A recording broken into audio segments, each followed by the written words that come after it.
Here in this video we get to know about myths and facts of professional teeth cleaning, and clear doubts regarding misinformation among people about this dental treatment.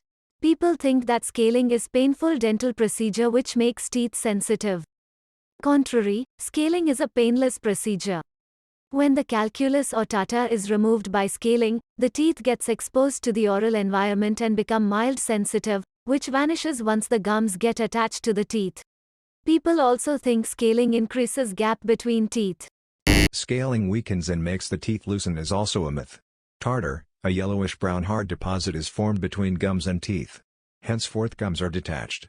When this tartar is removed by scaling it gives the feeling of gaps and loose teeth, but that is a bad support that is being removed. These gaps are transient and go off when gums take their position. There are no side effects of getting scaling done.